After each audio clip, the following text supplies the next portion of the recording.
वो एक बियाबान जंगल था। दोपहर का समय था। सुंदर नगर का रहने वाला हरिया नाम का एक किसान अपनी पत्नी राधा के साथ बैलगाड़ी पर सवार होकर लौट रहा था। देर किसी वृक्ष के नीचे बैठकर आराम कर लेते हैं। भूख भी बहुत तेज लगी है। बैल भी चलते चलते थक चुके हैं। इन्हें भी आराम की जरूरत है। हाँ, तुम बिल्कुल सही कहती हो राधा। काफी देर से मैं भी यही सोच रहा था। इतना कहकर हरिया इधर उधर देखने लगा। तभी उसकी नजर दूर नदी पर पड़ी। कहाँ रुका जाए? हाँ, वो सामने देखो, वो देखो। वो नदी है ना, वहीं पे हम अपनी बैलगाड़ी रोक लेते हैं। अरे भाई, भोजन करने के बाद पानी पीने की समस्या नहीं होनी चाहिए। भरपूर पानी मिलेगा और इसी बहाने हमारे बैल भी पानी पी लेंगे। भाई, इनको भी तो चलते चलते प्यास लगी होगी ना। चलो भाई। चल चल चल चल चल चल। अर्र। इतना कहकर हरिया बैलगाड़ी को नदी की ओर मोड़ लेता है। कुछ देर बाद हरिया एक वृक्ष के नीचे बैठ गया और उसके बैल नदी का पानी पी रहे थे। राधा भोजन निकालने लगी। हरिया रोटी का निवाला अपने मुंह में रखने वाला था कि तभी एक आवाज उसके कानों में टकराई। मैं 2 दिन से भूखी हूँ, क्या तुम मुझे कुछ खाने को दे सकते हो? आवाज सुनकर हरिया चौंक गया और उसने देखा कि एक बूढ़ी औरत लाठी टेकती हुई उसे घूर रही थी।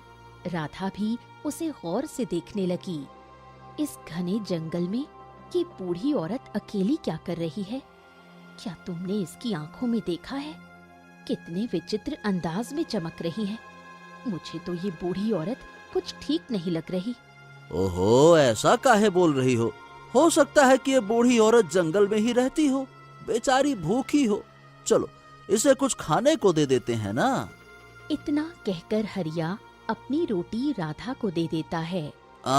ये लो, अपने हाथों से इस बूढ़ी को कुछ दे दो और पुण्य कमाओ। राधा जैसे ही रोटी बूढ़ी औरत की ओर बढ़ाती है, अगले ही पल वो बूढ़ी औरत जोर से हंसने लगी। एक बात तो मैं बताना भूल ही गई। मेरा पेट रोटी से नहीं भरता, बल्कि इंसानी गोश्त और उसके खून से भरता है। ये सुनकर हरिया चौंक गया। अगले ही पल बूढ़ी औरत धुएं में परिवर्तित हो गई और वो धुआं एक राक्षस में बदल गया। राक्षस राधा पर झपटा। हरिया कांप उठा। इससे पहले कि वो कुछ करता, राक्षस ने राधा को पकड़ लिया और देखते ही देखते उसकी पत्नी को उसके सामने मार डाला। हरिया अपनी बैलगाड़ी छोड़कर सीधे गांव की ओर दौड़ पड़ा। वो काफी देर तक दौड़ता रहा और गांव की सीमा तक आते आते बेहोश हो गया।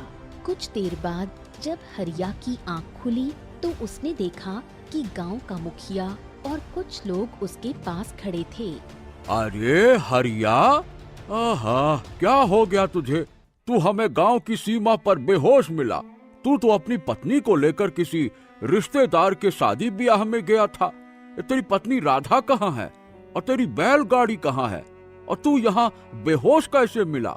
हरिया रोते हुए और कांपते हुए सारी घटना बताने लगा। ये सुनकर मुखिया की आंखों में खून उतर आया। अरे अब बस बहुत हो गया। उस राक्षस ने आने जाने वाले यात्रियों का जीना हराम करके रखा है। हमारे गांव के कितने लोगों को वो खा गया। अब उसका अंत बहुत जरूरी है। लेकिन कैसे मुखिया जी? उस राक्षस का सामना हम कैसे कर सकते हैं? देखो, यहीं पास में एक साधु डेरा जमाए बैठे हैं। कहते हैं कि उनके पास बड़ी चमत्कारी शक्तियां हैं। मैं तो कहता हूँ, चलो उन्हीं के पास जाकर उस राक्षस के अंत का उपाय पूछते हैं। चलो। कुछ ही देर में हरिया, मुखिया और गांव के अन्य लोग साधु के पास पहुँचे। मुखिया कांपते हुए होठों से सारी घटना बताने लगा। प्रणाम साधु महाराज। आज हमारे गांव के हरिया के सामने उस राक्षस ने उसकी पत्नी की जान ले ली। आखिर इसका अंत कैसे होगा साधु महाराज? हरिओम हरिओम हरिओम। उसका अंत तो लिखा जा चुका है और जल्द ही उसका अंत होगा, मगर तब तक तुम लोगों को ध्यान रखना होगा। अपने गांव के लोगों से कह दो कि कोई भी उस जंगल के रास्ते से ना जाए जहां वो राक्षस रहता है। साधु महाराज, मैं आपकी बात का मतलब समझ नहीं पा रहा हूँ। आप कहते हैं उसका अंत लिखा जा चुका है, इसका क्या मतलब है? कुछ बातें समय पर ही छोड़ देनी चाहिए। नियति की गहराई में जाने का प्रयास मत करो, परंतु तुम्हारे मन की तसल्ली के लिए मैं इशारों में कह देता हूँ। उस राक्षस का अंत एक जादुई बीज में छिपा है और उसका अंत एक राजकुमारी करेगी। ये सुनकर मुखिया और भी चौंक गया। माफ करिएगा साधु महाराज, लेकिन पहेलियां मत बुझाइए, कृपया करके साफ साफ बताइए। साफ साफ ही तो बताया। उसका अंत एक जादुई बीज में छिपा है और उसका अंत एक राजकुमारी करेगी। इससे अधिक मैं कुछ नहीं बता सकता, क्योंकि जो होना होगा वो तो होगा। हरिओम हरिओम हरिओम। जाओ, अब तुम जा सकते हो। मुखिया क्रोधित होकर गांव वालों के साथ उठा और हरिया के साथ वापस लौट गया।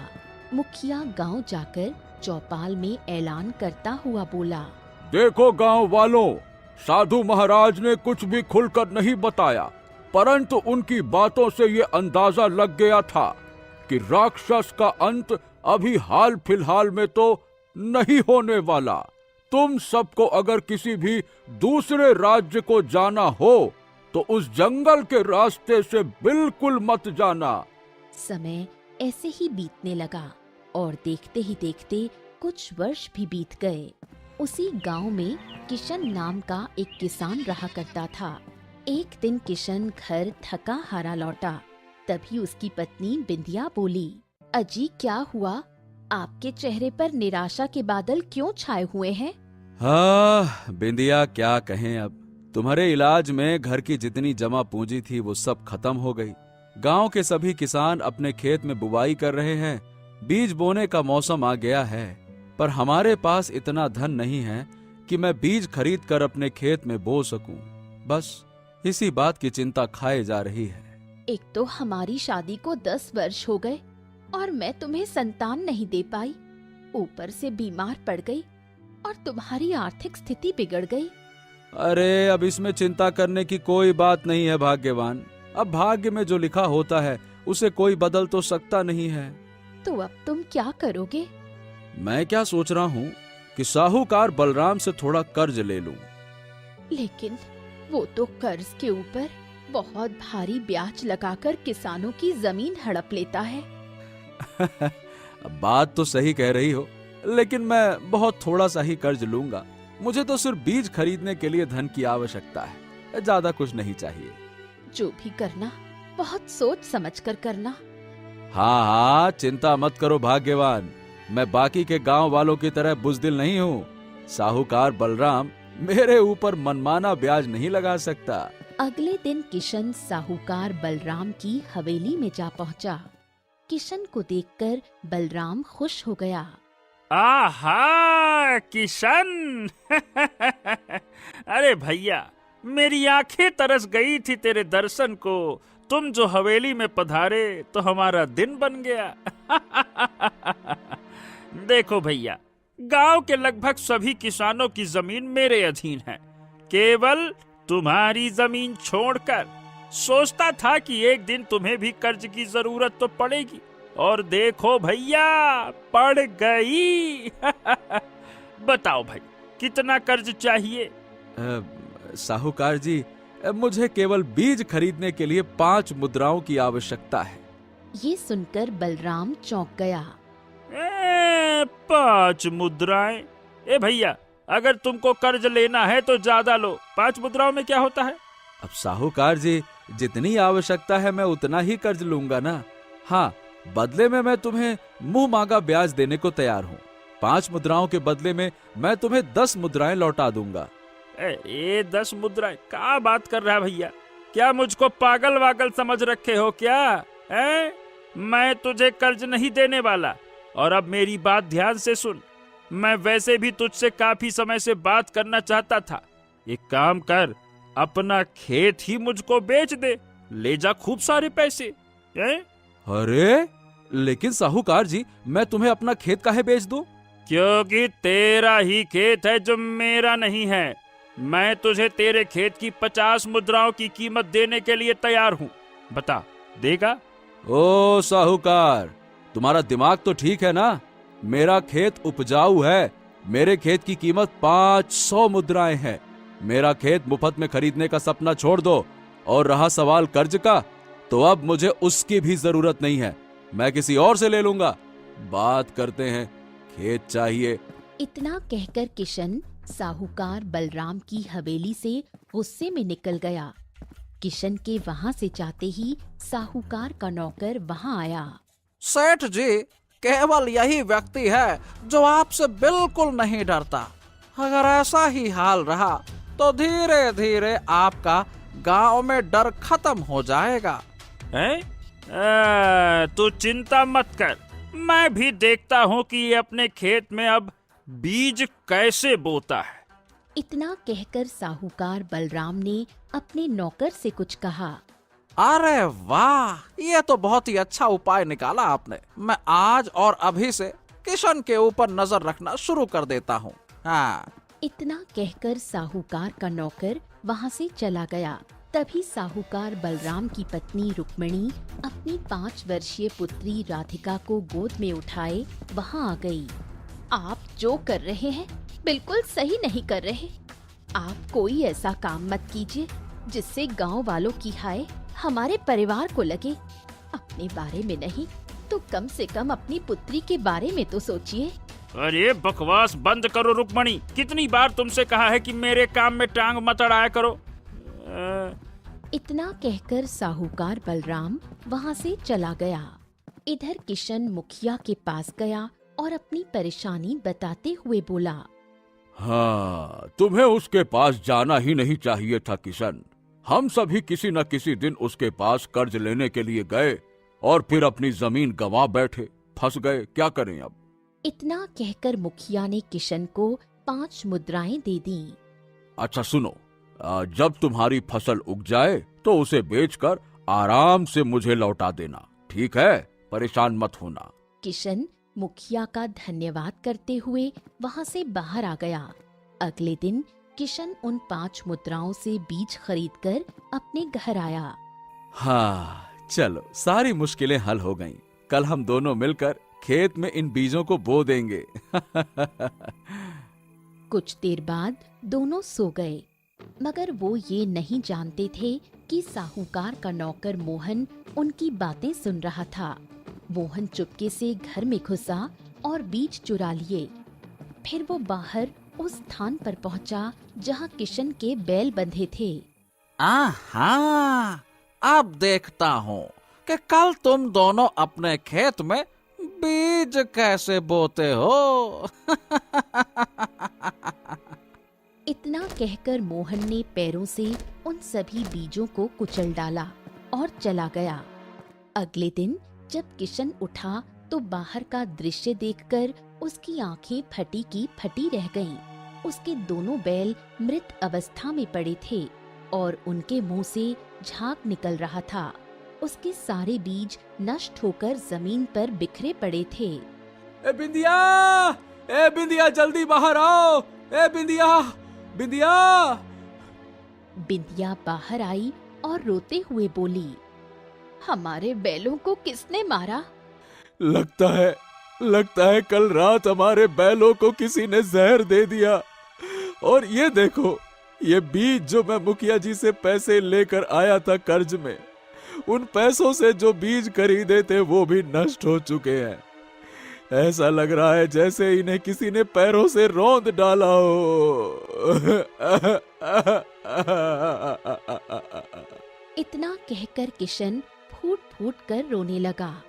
मुझे पूरा विश्वास है इस घटिया काम को इस गांव में केवल साहूकार बलराम के अलावा और कोई नहीं कर सकता। वही नीच आदमी है घटिया आदमी। अब क्या होगा? अब तो बीज भी कर्ज लेकर आए थे जो नष्ट हो चुके हैं, और अब हमारे पास बैल भी नहीं रहे। गांव में जितने भी बैल हैं वो सब साहूकार बलराम के अधीन हैं। अरे मैं तो बर्बाद हो गया बिंदिया, बर्बाद। अब क्या होगा, क्या होगा? इतना कहकर किशन फूट फूट कर रोने लगा। समय बीतता गया और किशन उदास रहने लगा। एक दिन किशन उदासी भरे अंदाज में जंगल की ओर निकल गया। जंगल की गहराई में जाकर एक वृक्ष के नीचे बैठा और अपनी किस्मत पर रोने लगा। तभी अचानक एक शेर आकर उसके सामने खड़ा हो गया और उसे घूरने लगा। किशन पूरी तरह डर गया। शेर उसके ऊपर हमला करने ही वाला था कि तभी अचानक एक बैल दौड़ता हुआ आया और शेर को एक सींग मारकर घायल कर दिया। शेर भयभीत होकर भाग गया। हाँ, अरे बहुत बहुत धन्यवाद, तुमने मेरी जान बचा ली। अगर तुम नहीं होते तो मैं तो शेर का खुराक बन जाता। लेकिन तुम्हें जंगल की गहराई में इस तरह से नहीं बैठना चाहिए। यहाँ पर शेरों के अलावा और भी बहुत से खतरनाक जानवर रहते हैं। बैल की इंसानी आवाज सुनकर किशन डर गया। तुम जरूर कोई पिशाच या राक्षस हो ना, जो कभी बूढ़ी औरत के रूप में तो कभी किसी और के रूप में यात्रियों को मार डालते हो। नहीं नहीं नहीं नहीं, मैं वो राक्षस नहीं हूँ और मैं तुम्हें कोई नुकसान नहीं पहुँचाऊंगा, चिंता मत करो। अगर मुझे तुम्हें नुकसान पहुँचाना होता तो मैं शेर से तुम्हें बचाता ही नहीं। हाँ, ये सुनकर किशन का डर कम हो गया। ओह, तो फिर तुम इंसानी आवाज में बात कैसे कर सकते हो? इसकी सच्चाई मैं तुम्हें नहीं बता सकता। अगर तुम मुझे अपने गांव और अपने घर ले चलो तो मैं तुम्हारी किस्मत बदल सकता हूँ। किशन गहरी सोच में डूब गया। मेरे पास वैसे 2 बैल थे जिनसे मैं खेती करता था, मगर वो दोनों तो काल की आगोश में समा गए। मुझे वैसे भी एक बैल की आवश्यकता तो है, परंतु तुम तो मनुष्यों की तरह बात करते हो। अगर किसी ने तुम्हें बोलते हुए देख लिया तो वो तो डर जाएगा ना। ओहो, तुम चिंता मत करो, मैं केवल तुम्हारे सामने ही बोलूंगा और किसी के सामने बात नहीं करूंगा। ये सुनकर किशन खुश हो गया और बैल को लेकर अपने घर आ गया। किशन को बैल के साथ देखकर उसकी पत्नी बिंदिया चौंक गई। ये बैल आप कहाँ से खरीद कर लाए? ये तो कोई जंगली बैल लगता है। किशन ने सारी घटना अपनी पत्नी बिंदिया को बताई। वास्तव में ये बैल मनुष्य की तरह बात करता है। हाँ बिंदिया, यही तो कमाल है। तभी बैल ने बिंदिया की ओर देखकर कहा, हाँ, तुम्हारा पति बिल्कुल सही कह रहा है। मैं एक रहस्यमयी जादुई बैल हूँ। बिंदिया को ये विश्वास हो गया कि ये एक जादुई बैल है। कुछ समय ऐसे ही बीत गया। एक दिन किशन उदास बैठा था कि तभी बैल वहाँ आ पहुँचा। क्या हुआ? तुम उदास क्यों बैठे हो? तुमने तो कहा था कि तुम मुझे अपने खेत में ले जाकर काम करवाओगे, क्योंकि तुम्हारे दोनों बैल मर चुके हैं। हाँ, कहा तो था, परंतु उस समय भूल गया था कि मेरे पास तो अब इतना धन भी नहीं है कि मैं बीज खरीद कर ला सकूं। इतना कहकर किशन अपनी आप बीती बैल को सुनाने लगा। ओह, चिंता मत करो, चलो आओ मेरे साथ चलो। मैं एक ऐसे जंगल के रास्ते को जानता हूँ जहाँ पर ऐसे बीज उगते हैं जो जादुई होते हैं। चलो आ जाओ। क्या बात कर रहे हो? सच में? हाँ हाँ, मैं तुम्हारी मदद कर सकता हूँ, तभी तो कह रहा हूँ। चलो आओ भी अब। लेकिन जंगल में तो वो राक्षस रहता है जो मनुष्य को देखते ही मार डालता है। फिर? ओहो, चिंता मत करो, तुम मेरे साथ सुरक्षित रहोगे। मैं तुम्हें गुप्त रास्ते से जंगल तक ले जाऊंगा। आ जाओ, चलो। किशन तैयार हो गया और बैल उसे गुप्त रास्ते से जंगल की ओर ले गया। कुछ देर बाद किशन घने जंगल में खड़ा था। वहाँ का नजारा बड़ा विचित्र था। जमीन पर बड़े ही अनोखे रंग के बीज उगे हुए थे। अरे वाह, ये तो सुना था कि बीज बोकर पेड़ पौधे और फसल उगाई जाती है, परंतु जमीन में बीज उगते हुए ये तो पहली बार देख रहा हूं। हाँ, इन बीजों को उठा लो। ये जादुई बीज हैं। जब इन्हें अपने खेत में बोओगे तो तुम्हारा खेत मानो जादुई हो जाएगा। तुम्हारी फसल बहुत जल्दी उगेगी और तुम्हारी जमीन उपजाऊ हो जाएगी। किशन खुश हो गया और बहुत सारे बीज इकट्ठा करके बैल के साथ अपने गांव लौट आया। अगले दिन किशन ने बैल के साथ अपने खेत में वो सारे बीज बो दिए। बड़ी मेहनत के बाद किशन थक गया। हाँ, एक किसान मेहनत के बाद कितना थक जाता है। हाँ, अब तुम अपनी फसल देखना, मजा आ जाएगा। कुछ समय बाद किशन की फसल बहुत उपजाऊ हो गई। किशन और उसकी पत्नी बिंदिया खुशी खुशी फसल काटने लगे और उसे राज्य में बेचकर बहुत सारा धन लेकर घर लौट आए। अरे मित्र, तुमने मेरी किस्मत बदल दी। इतने ऊंचे दाम पर फसल मैंने कभी नहीं बेची। वाह वाह वाह वाह। समय ऐसे ही बीतता रहा। किशन बीच बीच में जादुई जंगल जाता, वहाँ से जादुई बीज लाता और खेत में बो देता। कुछ ही दिनों में उसकी फसल तैयार हो जाती। देखते ही देखते किशन गांव का सबसे अधिक धनवान बन गया। ये बात साहूकार बलराम को बिल्कुल पसंद नहीं आई। वो अपने नौकर मोहन से बोला, अरे मुझे तो समझ में नहीं आ रहा, ये ससुर का नाती किशन तो सड़क पर आ चुका था, अचानक से उसकी रातों रात तकदीर कैसे बदल गई? अब पता नहीं साहूकार जी, मैंने तो आपके कहने पर उसके दोनों बैलों को मार डाला था और उसके बीज भी नष्ट कर दिए थे, पर न जाने कहां से एक बैल उठा लाया और फिर से बीज का इंतजाम कर लिया उसने। लेकिन एक बात देखने लायक है मालिक, उसकी फसल उगती बहुत अच्छी है और बाकी के किसानों से ज्यादा जल्दी तैयार हो जाती है। आज के समय में किशन के पास बहुत धन है। साहूकार बलराम कुछ नहीं बोला और गुस्से से चुपचाप बैठा रहा। अगले दिन किशन अपने खेत में काम कर रहा था कि तभी साहूकार बलराम वहां आ गया। क्या हुआ साहूकार? मेरी खुशहाली देखने आए हो क्या? तुमने तो मुझे बर्बाद करने में कोई कमी नहीं छोड़ी थी। मुझे अभी भी विश्वास है कि तुमने ही मेरे दोनों बैलों की हत्या करवाई थी और बीज नष्ट करवाए थे। बोलो, झूठ बोल रहा हूं तो बोलो। अरे तू क्या बताएगा मुझे कि मैंने क्या किया? ले, मैं बोलता हूँ कि मैंने बिल्कुल यही किया जो तूने कहा। मैंने ही ऐसा करवाया था। परंतु अब तेरे पास बहुत धन है, लेकिन कभी सोचा है कि उस धन को इस्तेमाल कौन करेगा? तेरी पत्नी तो किसी भी बच्चे को जन्म नहीं दे सकती। साहूकार बलराम किशन को चिढ़ाता हुआ और उसका मजाक उड़ाता हुआ वहां से चला गया। काश काश कोई ऐसा बीज होता जिससे संतान की उत्पत्ति हो सकती। अरे परंतु ऐसा कहाँ संभव है? ऐसा हो सकता है। क्या क्या वास्तव में? हाँ, परंतु उससे पुत्र होगा या पुत्री, ये तुम्हारी नियति पर निर्भर करता है। अरे पुत्री हो या पुत्र, मैं तो केवल संतान की इच्छा रखता हूँ।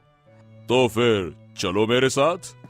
बैल दोबारा किशन को जंगल में ले गया और एक बीज की ओर इशारा करते हुए कहा, यही वो बीज है, इसे ले जाओ और अपने खेत में गाड़ दो। ले जाओ इसे। किशन ने उस बीज को उठाया और बैल के साथ गांव वापस आ गया। अगले दिन किशन ने वही बीज खेत में बो दिया। कुछ देर बाद वहाँ पर एक बहुत बड़ा पौधा उगाया जिस पर एक विशाल तरबूज लटक रहा था। हैं? ये तो तरबूज है। हाँ हाँ, तरबूज को तोड़ो तो सही। किशन ने तरबूज तोड़ लिया और बैल के साथ अपने घर आकर पूरी घटना अपनी पत्नी को बताई।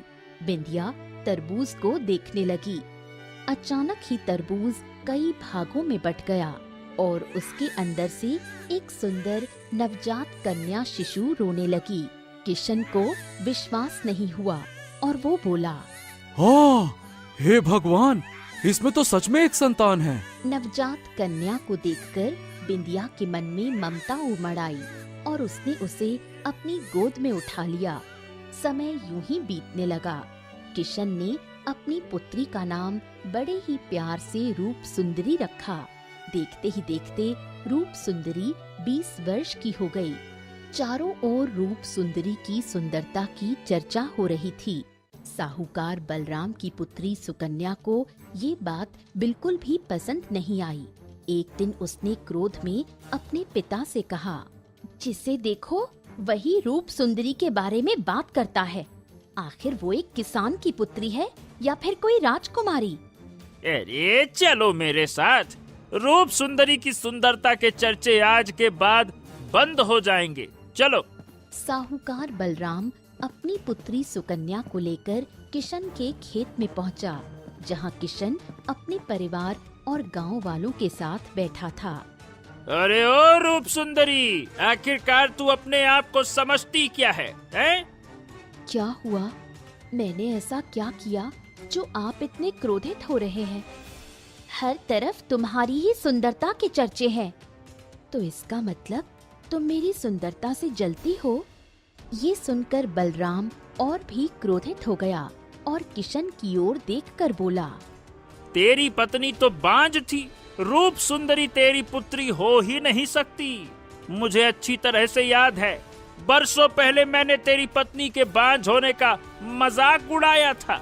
अगर वो गर्भवती होती तो गांव की दाई को तो जरूर पता चलता। ये बच्चा कहाँ आसमान से टपका है या फिर कहीं से लेकर आया है, ये बता तू। ए साहूकार, तुम्हें इन सब बातों से क्या मतलब है? तुम कहना क्या चाहते हो और तुम आखिरकार यहाँ पे आए ही क्यों हो? हैं? मैं इसीलिए आया हूँ कि जिस पुत्री को तूने पाल पोस कर बड़ा किया है वो किसी और का पाप है, ये बताने आया हूँ मैं। बात करता है।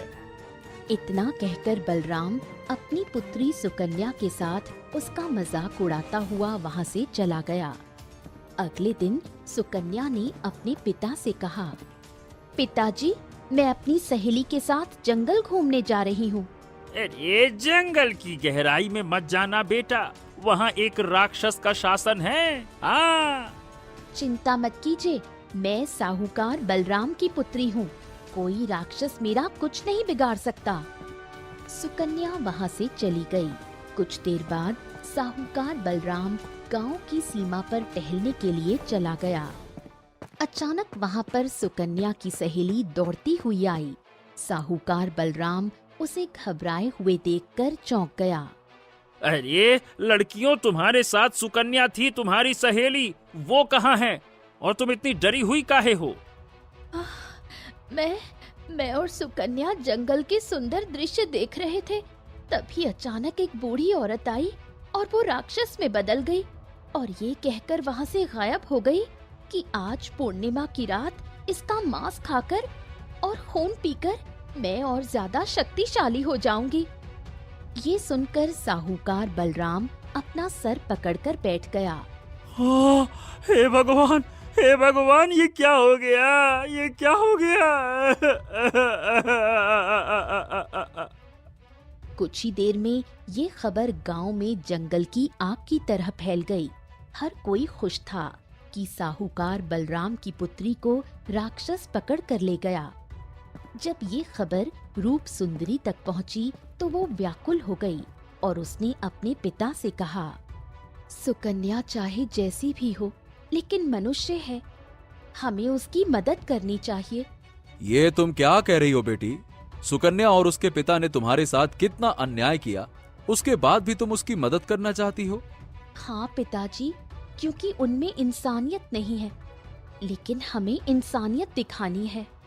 बेटा, लेकिन उसकी मदद करेंगे कैसे? राक्षस बहुत ही शक्तिशाली है। पिताजी, न जाने क्यों मुझे ऐसा लग रहा है जैसे मैं उस राक्षस का अंत कर सकती हूँ। तभी वहाँ पर वही बैल आ गया। तुम्हारी पुत्री रूप सुंदरी बिल्कुल सही कह रही है। वही उस राक्षस का अंत कर सकती है। ये तुम क्या कह रहे हो? मैं बिल्कुल सही कह रहा हूँ। इससे पहले मैंने तुमसे जो कहा था वो सब भी तो सच निकला था ना। किशन गहरी सोच में डूब गया। अब देखो, ठीक है, लेकिन वो राक्षस है कहाँ? इस बात को तो हम में से कोई नहीं जानता। ये बात मैं जानता हूँ। किशन तुरंत अपनी पुत्री रूप सुंदरी को लेकर साहूकार की हवेली चला गया। वहां पर साहूकार विलाप कर रहा था। अगर तुम लोगों के साथ भलाई करते तो लोगों की दुआएं लेते, आज तुम्हारी पुत्री का ये हाल ना होता। परंतु तुमने जो कुछ भी किया, मैं सबको भूलकर तुम्हारी पुत्री को राक्षस के चंगुल से आजाद कराऊंगी। ये सुनकर साहूकार बलराम की आंखों में आंसू आ गए। उसकी पत्नी रुक्मिणी ने अपने पति से कहा, देखा आपने, इसे कहते हैं सच्ची इंसानियत। मुझे क्षमा कर दो रूप सुंदरी। मुझे तुम पर भरोसा है, लेकिन राक्षसी का मुकाबला तुम करोगी कैसे? और वो है कहाँ, ये कोई नहीं जानता। तभी वहाँ पर वही बैल आ पहुँचा। लेकिन मैं जानता हूँ। ये सुनकर बैल के मुंह से इंसानी आवाज निकलते देख साहूकार बलराम चौंक गया। हैं? ये क्या? ये बोल कैसे रहा है? चिंता मत करो, मैं बोलने वाला बैल हूँ। इस बात को केवल किशन और उसका परिवार जानता है, परंतु अब सच्चाई खोलने का समय आ गया है, इससे पहले कि रात में राक्षस तुम्हारी पुत्री को मार डाले। चलो मेरे साथ, आ जाओ। तभी वहाँ पर मुखिया भी आ गया। वो साहूकार की पुत्री का हाल जानने आया था। मैं भी तुम्हारे साथ चलूंगा। कुछ देर बाद किशन, रूप सुंदरी, साहूकार बलराम और मुखिया को बैल जंगल की एक रहस्यमयी गुफा की ओर ले गया। गुफा के अंदर से भयानक आवाजें आ रही थीं। सुकन्या इस गुफा के अंदर है। सब लोग गुफा में प्रवेश कर गए। अंदर राक्षस बैठा हुआ था। उसके बगल में सुकन्या बेहोश पड़ी हुई थी।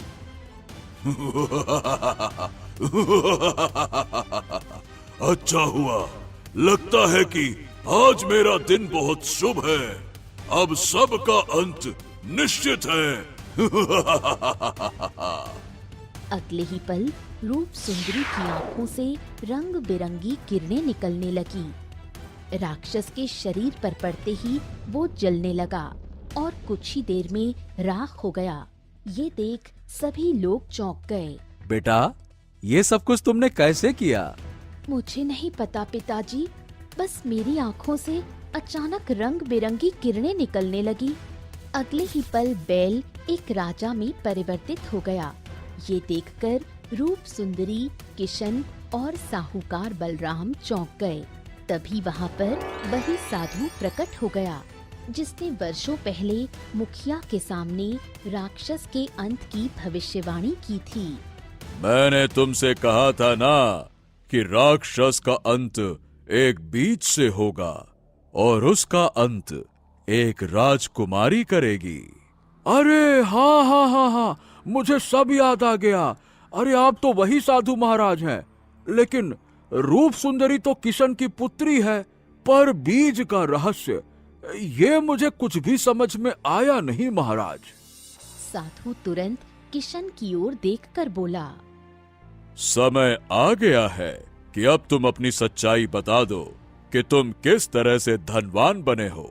किशन धीरे धीरे सारी घटना बताने लगा कि किस तरह से वो बैल से मिला। जानते हो, ये इसी राज्य का राजा है और रूप सुंदरी किसी और की नहीं बल्कि इसकी ही पुत्री है। ये सुनकर सभी लोग चौंक गए। साधु महाराज बिल्कुल सही कह रहे हैं। जिस राक्षस को रूप सुंदरी ने खत्म किया, उस राक्षस को मैंने ही सिद्ध किया था, ताकि मैं दूसरे राज्यों पर आक्रमण करके शासन कर सकूं। परंतु ये राक्षस मेरे काबू से बाहर हो गया और मेरी गर्भवती पत्नी को उठाकर ले गया। मेरी आंखों के सामने मेरी पत्नी को इसने मार दिया। उस समय साधु महाराज प्रकट हुए और उन्होंने अपनी मंत्र की शक्तियों से इस राक्षस को भगा दिया और क्रोधित अवस्था में मुझे देखने लगे। तब साधु महाराज ने कहा कि तुम्हारी वजह से न जाने कितने लोग मारे गए। मैंने अपनी गलती को समझा। मैंने साधु महाराज से क्षमा मांगी और कहा कि मेरी पत्नी को जीवित कर दो। साधु महाराज ने कहा कि जो मर गया उसे जीवित नहीं किया जा सकता, परंतु तुम्हारी पत्नी की कोख में अभी भी संतान पल रही है। तुमने जो किया उसकी सजा तो भुगतनी पड़ेगी। साधु महाराज ने मुझे एक बैल में परिवर्तित कर दिया और बस मैं बैल में परिवर्तित हो गया। मुझे श्राप मिल चुका था। साधु महाराज ने कहा कि तुम जिस जंगल में खड़े हो वो जादुई बीज का जंगल है। इतना कहकर साधु महाराज ने एक स्थान की ओर देखा और वहां पर एक बीज उत्पन्न हो गया। तुम्हारी पुत्री इस बीज से जन्म लेगी, लेकिन याद रखना, नियति तुम्हें एक ऐसे मनुष्य के पास पहुंचाएगी जो संतानहीन होगा। पर जब वो अपनी संतान की इच्छा जाहिर करेगा तब तुम यही बीज उसे दे देना। इसी बीज से तुम्हारी पुत्री जन्म लेगी और तुम्हारी सजा ये होगी कि तुम अपना रहस्य किसी को नहीं बताओगे, और जब तुम्हारी पुत्री 20 वर्ष की हो जाएगी तब यही राक्षस का अंत करेगी। इतना कहकर राजा विक्रम चुप हो गया। सभी लोगों को रहस्य समझ में आ गया। राजन, तुम्हारा प्रायश्चित पूरा हुआ। राजा विक्रम ने अपनी पुत्री रूप सुंदरी को देखकर कहा, बेटा तुम किशन की पुत्री हो, परंतु मुझसे मिलने के लिए महल में आते रहना। इतना कहकर राजा विक्रम वहां से चला गया। साधु रंग बिरंगी किरणों से गायब हो गया और सभी लोग अपने अपने गांव चले गए। कहानी का छोटा सा संदेश। इस कहानी से पता चलता है कि बुराई चाहे कितनी भी शक्तिशाली क्यों ना हो, उसका अंत निश्चित होता है। कठिनाइयाँ आएगी, दुख मिलेंगे, पर साहस, धैर्य और विश्वास हमेशा इंसान को आगे बढ़ाता है। जो लोग लालच, अत्याचार और दूसरों को नुकसान पहुंचाते हैं वे अंत में नष्ट हो जाते हैं, जबकि सच्चे, नेक और धैर्यवान लोगों का भाग्य एक दिन जरूर चमकता है। ऐसी और कहानियों के लिए आप हमारे साथ जुड़े रहिए और हमें लाइक और सब्सक्राइब जरूर करें।